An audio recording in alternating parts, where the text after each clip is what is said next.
In the hush between the trees they dwell, soft eyes, swift paws, and secrets they don't tell.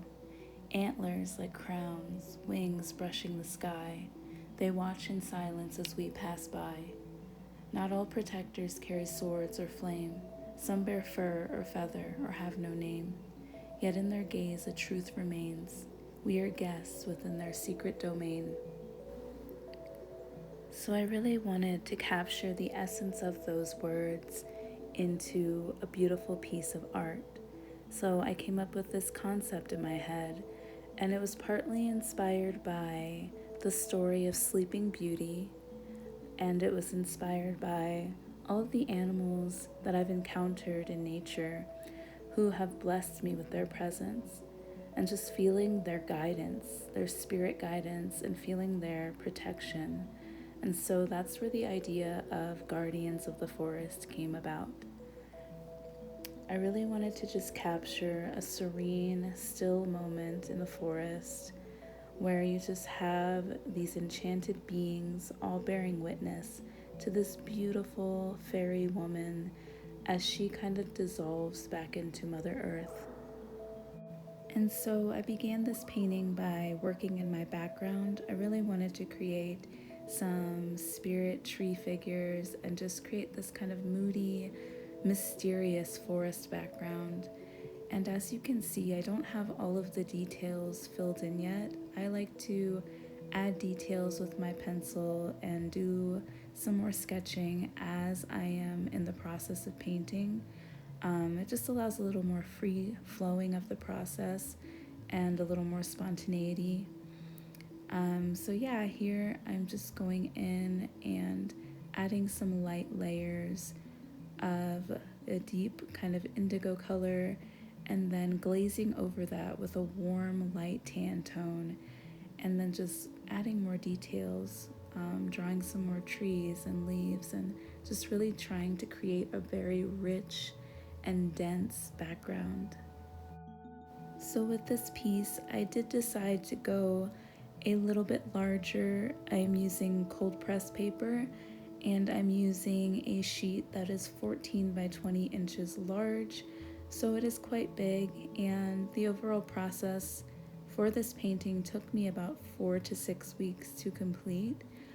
So yeah, it was a lot of patience, a lot of layering, but I really do love to challenge myself in that way, and the vision that I had for this piece just didn't make sense on a smaller piece of paper. I would just really wanted to be able to add a lot of details as well as a lot of central figures that really just draw your eye. And so that is why I chose a large piece.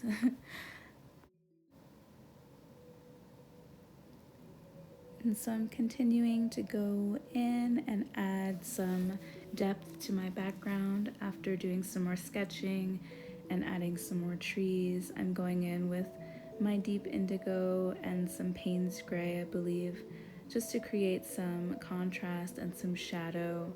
And this is usually how I start my layering process, particularly with my background. I love to begin with my cool tones and then kind of glaze over with my warmer tones.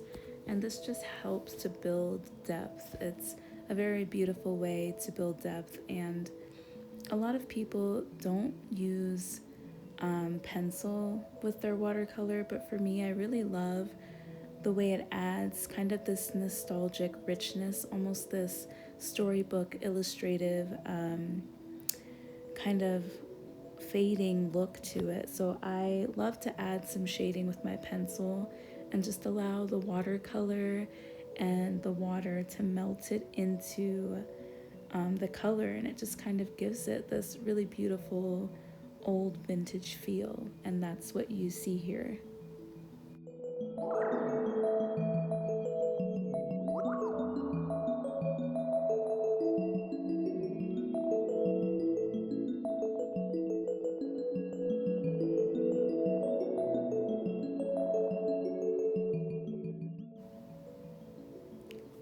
So I decided I wanted to really make the trees come forward, and I'm going to begin watercoloring in the complete background, and I wanted to go kind of darker, just have this really rich contrast that makes the trees and the tree spirit stand out a bit more.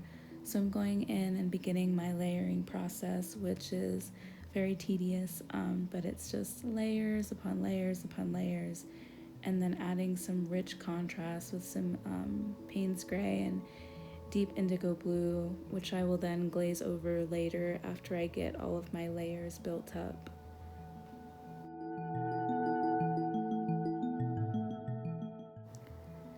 And so to really add some richness to my background and bring those trees a bit more forward, I decided to go in with my watercolor pencil, and this is the Prismacolor watercolor pencils. And I'm just adding some contrast, some really deep shadows, using just my black pencil to help really pull forward the trees. And I love how it just really added a lot of depth to the background.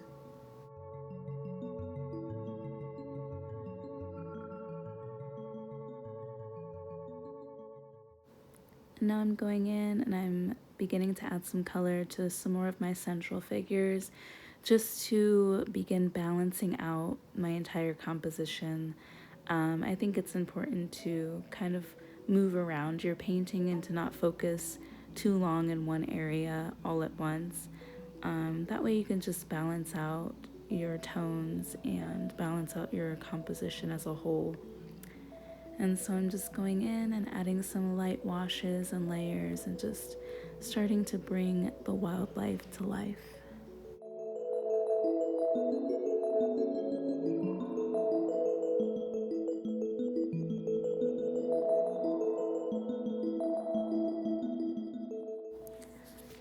I definitely feel so blessed being able to live so close to nature and be able to paint a lot of the animals that I see on a consistent basis.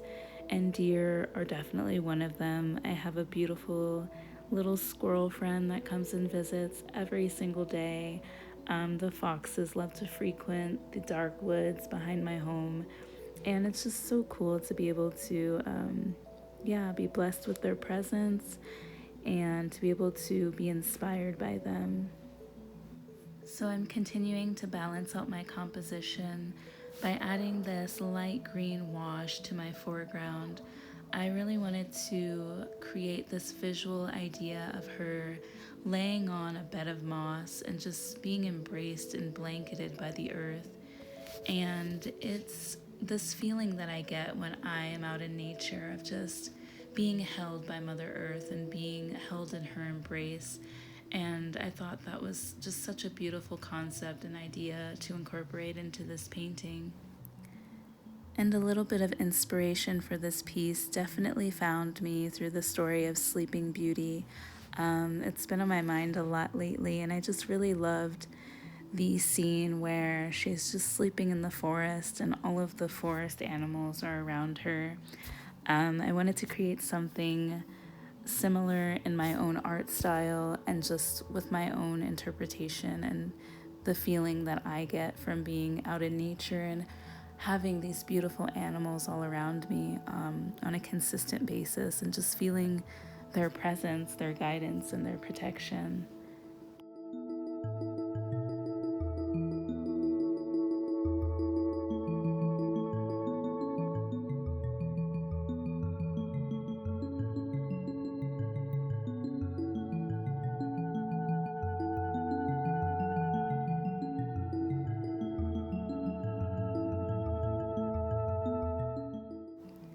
And of course, I had to add some more of my beautiful little critters.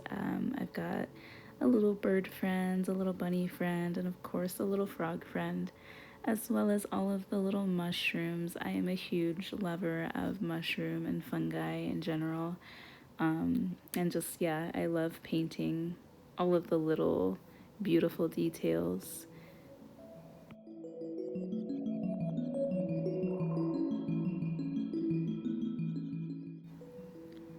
I've been seeing a lot of bunny rabbits lately just running around the property, And they're just so cute and playful, and I love being able to be inspired by them. I have so many pictures that I use for my own reference of just all of the animals that I see every day, and it makes it all the more special when I get to add them into a painting. That means so much to me.